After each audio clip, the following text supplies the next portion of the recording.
mereka harus agak tenggelam lah. Kadang-kadang kesengat ubur-ubur, kadang-kadang kesapu ombak sebelum mandornya itu ninjau. Nah, itu nggak dihitung. Sekitar 4,7 miliar sampai 5 miliar untuk membuat 30,6 km pagar laut.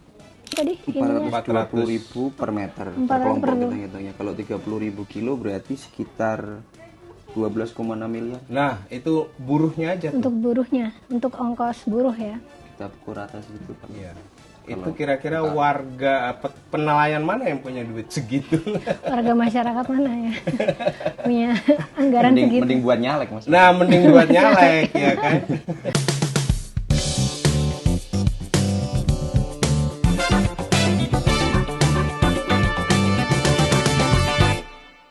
Sahabat Kompas, masih di balik berita harian Kompas. Kita selalu ngomongin hal-hal yang lagi rame juga. Kadang yang nggak rame juga kita bikin rame. Nah, kali ini kita ngomongin soal pagar laut yang tiba-tiba muncul tentu saja di laut ya, di Kabupaten Tangerang.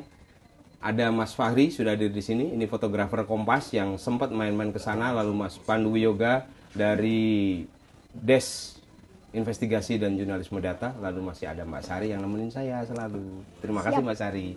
Mas Fahri, coba cerita dong. Kemarin tuh main-main ke laut yang ada pagar bambunya itu dapat apa aja di sana? Dapat pagar laut pastinya. Dapat pagar laut. Akhirnya saya tuh nentuin buat berangkat dari Tanjung Pasir sampai ke daerah Cituis. Itu dari satu titik, dari satu ujung ke ujung yang lain dari bambu ini. Tapi ternyata desa Cituis itu cuma setengah dari 30,16 km pagar laut yang diberitain itu kan. Oh, oke. Jadi itu sekitar 12 km lah.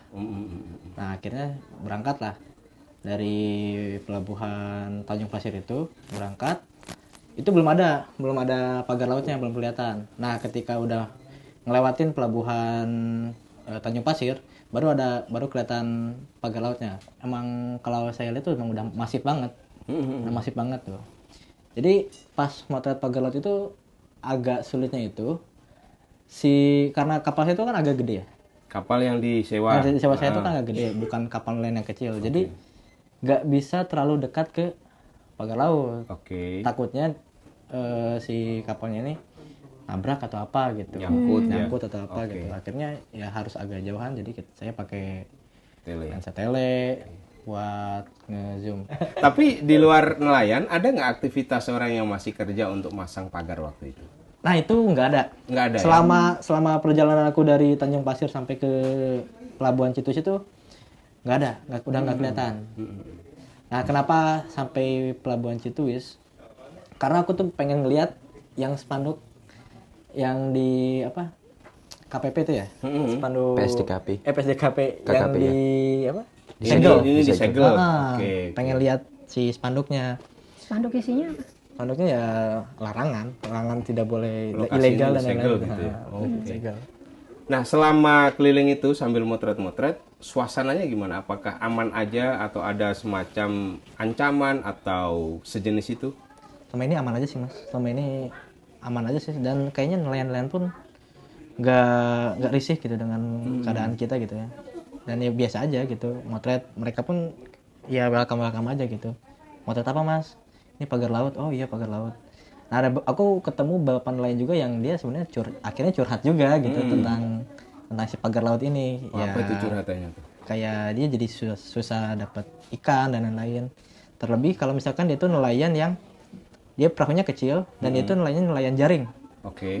Dan dia tuh nggak bisa lagi ngambil ikan di samping-samping daratan.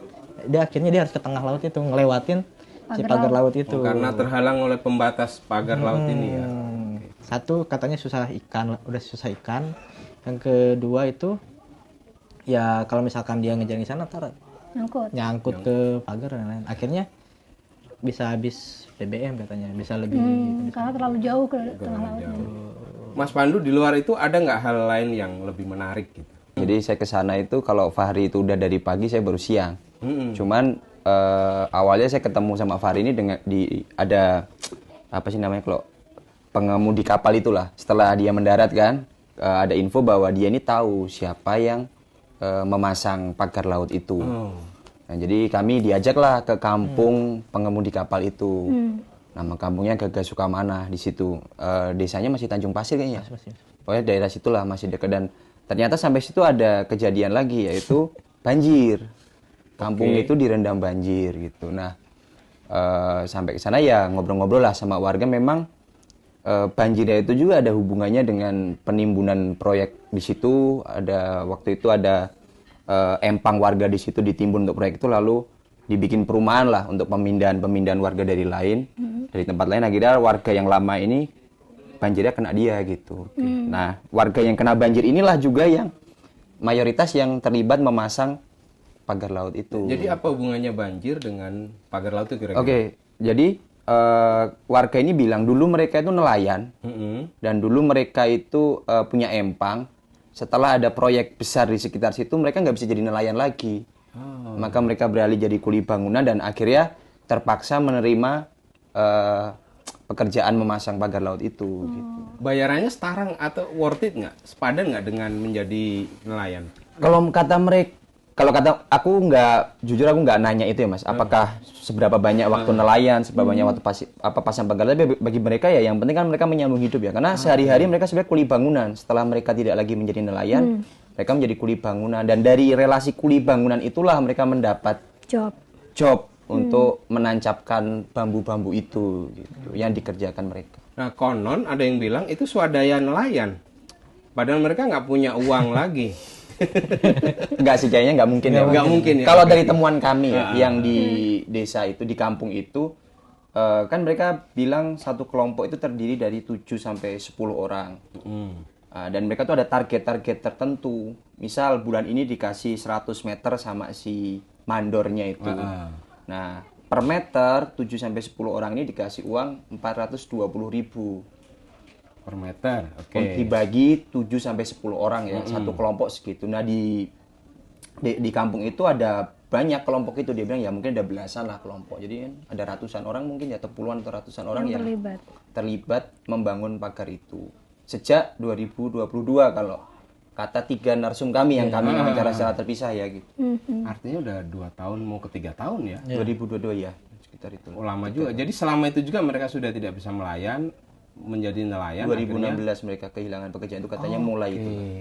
Nganggur 2016, akhirnya 2022 ada tawaran nanam bambu di laut. Nanam bambu. Jadi pagar itu. Dan itu kata mereka juga nggak mudah ya Mas. Mungkin kalau kan saya bilang 420.000 per meter tuh lumayan gitu kan. Maksudnya kayaknya gampang ya. Aku membayangkan karena kurang darat gitu ya. Memang kata mereka susah, itu dalam, kadang-kadang melebihi tinggi badan mereka, jadi mereka harus agak tenggelam lah, kadang-kadang kesengat ubur-ubur, kadang-kadang kesapu ombak sebelum mandornya itu ninjau. Nah itu nggak dihitung, disuruh ngulangi. Jadi udah nancep, kesapu ombak roboh, itu nggak dihitung, nggak dibayar. Pokoknya nggak mau tahu ya mandornya, harus berdiri itu. Mau ada larangan, mau ada angin besar, pokoknya harus nancep. Dan itu spesifikasinya rigid Mas, pagar laut itu. Mandornya itu minta 1,5 meter harus ada di permukaan air. Lebihnya. Nancapnya berapa? Itu nelayan kurang tahu juga, tapi panjang bambu itu sekitar 6 meter, 7 meter. Pokoknya sisain 1,5 meter. Sisain 1,5 meter untuk dipasang jaring, anyaman bambu gedek itu kalau orang Jawa bilang ya. Itu semeter itu berapa hari mereka? Atau dalam sehari mereka dapat berapa meter kira-kira? Kalau satu kelompok mereka cerita bisa, kalau waktu hari baik itu bisa 10 meter. Wih, kenceng juga, 4,5 juta juga tuh. Dibagi 10 atau 7 sampai 10 orang per hari. Cuman jadi mereka dapat berapa? 400-an kalau 10 orang ya. Iya, segitu. Oke, menarik. Kalau hari baik itu artinya ombak angin tenang, bersahabat, ombak tenang. Kalau hujan kenceng itu kadang bisa cuma dapat 1 meter. Mereka nih nerima pekerjaan tuh tahu nggak itu proyek untuk apa? Tapi untuk proyek reklamasi. Itu mereka nggak dikasih tahu pasti Mbak. Itu untuk apa? Cuman aku bilang ke mereka, ini sebenarnya untuk apa sih? Ngapain sih masang pagar? Emang pasang bubu atau apa gitu kalau nelayan kan? Kata mereka enggak, ini supaya batas aja, patok. Untuk kemudian ditimbun, atau juga kata nelayan kemungkinan supaya timbunan yang lama itu Nggak keseret ombak. nggak keseret ombak lagi. Gitu. Kan di situ kan timbunan empang-empang warga itu kan ditimbun untuk mindahin warga yang lain yang dulu tergusur proyek itu. Gitu. Berarti kelanjutan proyek reklamasi kan? Iya, iya. Kalau setahun nelayan begitu. Setahun lain begitu. Ini kayaknya motifnya juga bukan motif baru ya, Cing? Apa modusnya juga bukan modus baru? Ya cerita lama tentang reklamasi di kawasan itu ya. Dulu kalau yang dulu kan yang itu kan dari tahun 80-an rencananya dicanangkan mulai digulirkan. Dan 18 tahun lalu itu kita tuh sebenarnya sempat ngangkat juga tentang rencana proyek reklamasi di kawasan itu, dan seruannya adalah dihentikan karena merusak ekosistem di kawasan pesisir. Jadi gue waktu itu sempat meliput tuh 2008? 2007 tahun 2007 sampai berhari-hari sih di HL Kompas. Kita ketemu beberapa narsum juga yang sempat mereview ya. Jadi dia itu ahli ekologi perkotaan dari MIPA UI, dan dalam rekomendasinya ya dia itu sebenarnya menyebut nggak bisa nih, kawasan ini nggak boleh direklamasi diuruk gitu loh, nggak bisa ya. Tapi tetap dijalankan. Bahkan kalau ya ingat sama pengamat lingkungan ahli tata kota Pak Bian pun udah meninggal ya, dia yang cukup waktu itu teriak-teriak tuh, sering cukup vokal tentang proyek itu nggak seharusnya diteruskan. Cuman ya kenyataannya tetap dan itu kan menimbulkan banjir karena nggak ada lagi tempat parkir air ketika pasang.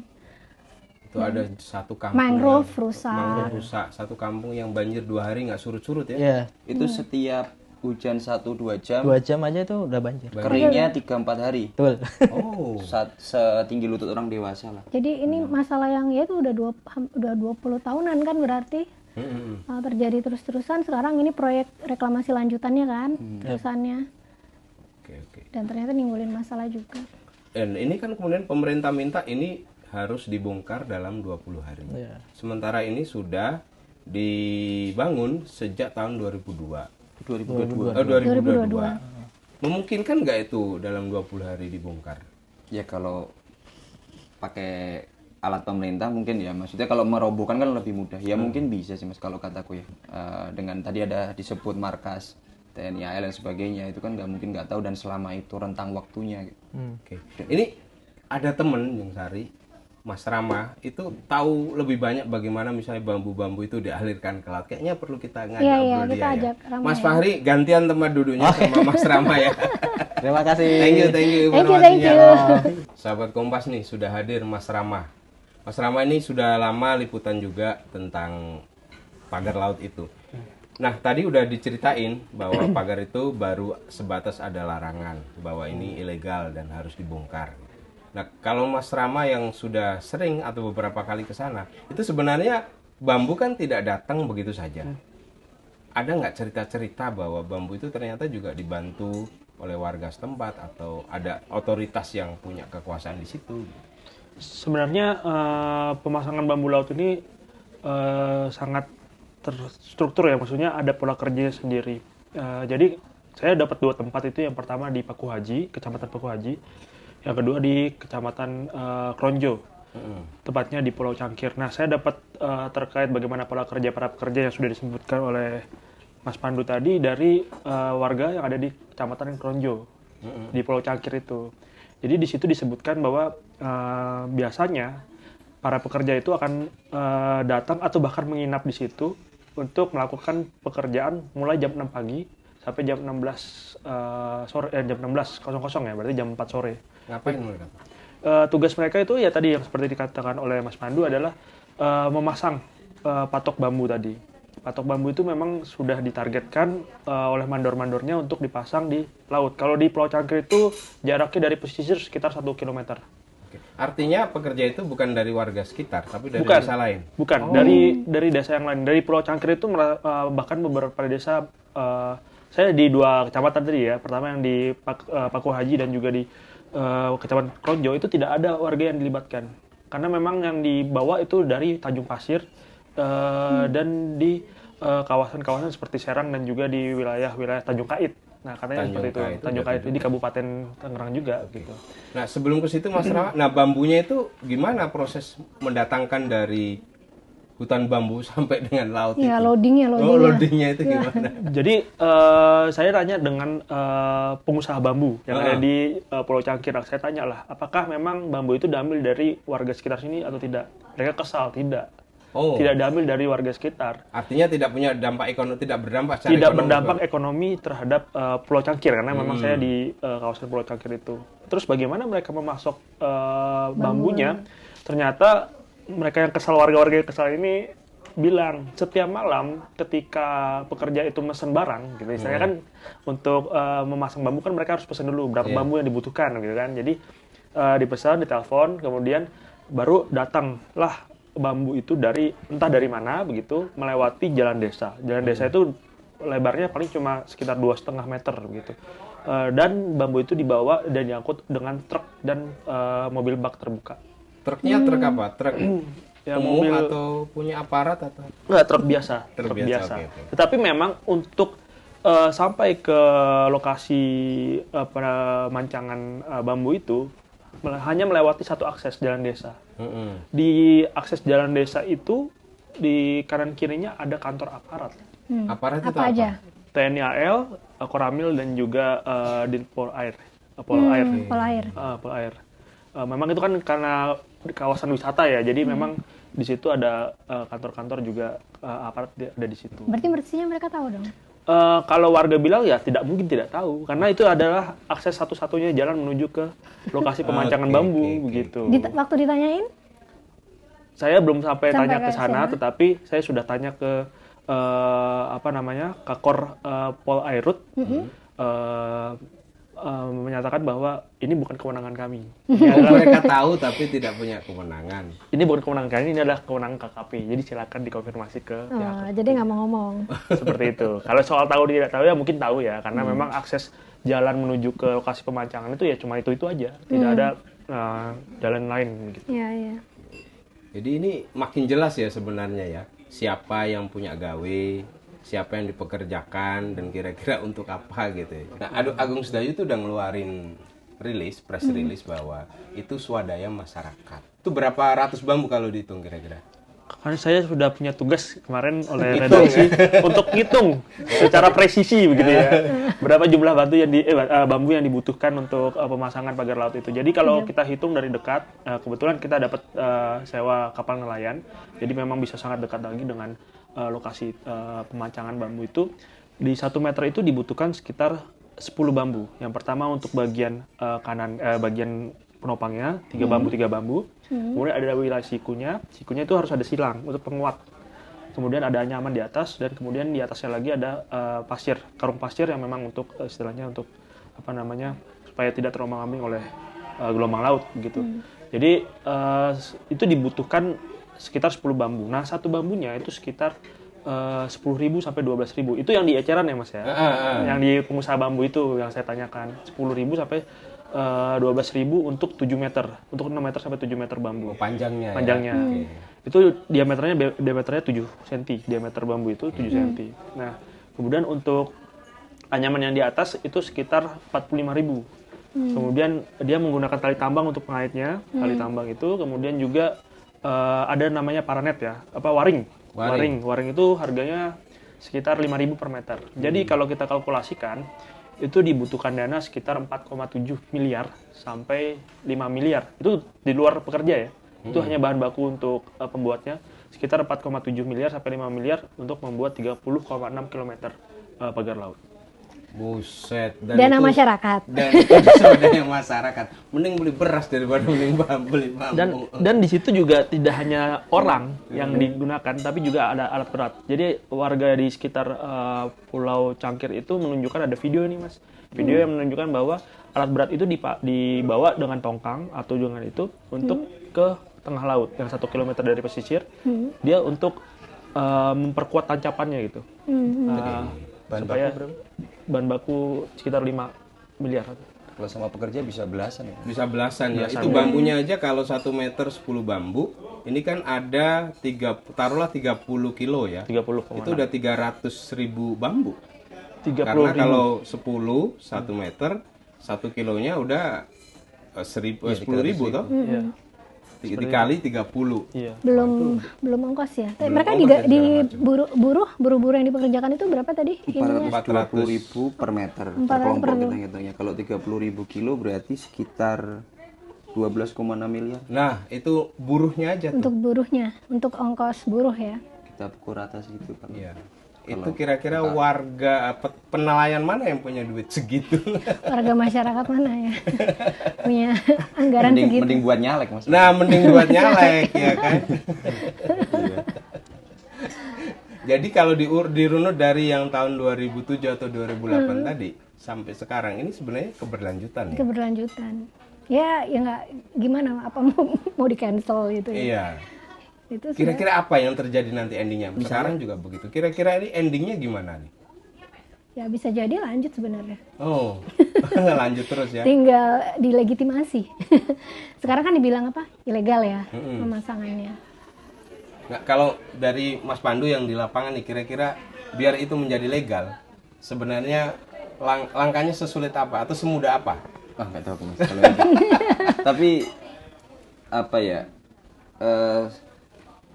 Saya sebenarnya kan tugas di Kepulauan Riau ya Mas ya. Maksudnya juga ada beberapa kali memberitakan soal kelautan lah ya. Tapi jarang sekali orang-orang kecil itu menang di soal-soal seperti ini. Maksudnya menguntungkan rakyat kecil tuh laut tuh susah. Karena itu ketika ada suatu pekerjaan di laut tuh pasti pemodalnya besar dan pasti ada otoritas yang apa ya, yang mensupport. Betul, selalu begitu sih apapun bentuknya ya. Mulai dari jaring troll dan segala macam itu nelayan ya akhirnya pelaku atau korban. Iya. Yang 2007 itu aja kan AMDAL-nya sebenarnya bermasalah karena ada rekomendasi yang juga tidak dijalankan kan. Pada akhirnya ya tinggal dilegitimasi aja, diterabas. Jadi nanti akan kita lihat sebenarnya Ya, kita lihat apakah aja. bambu ini akhirnya akan menjadi rumah-rumah mewah ataukah bambu ini akan menjadi kenangan saja dan hilang kembali menjadi laut. Yang penting kita mencatat peristiwa ini. Iya, gitu saja. Sama kayak ini kan ada catatannya dari 2007 gimana kita juga Pernah ada motif-motif, ada mempermasalahkan modus-modus yang itu. sama ya.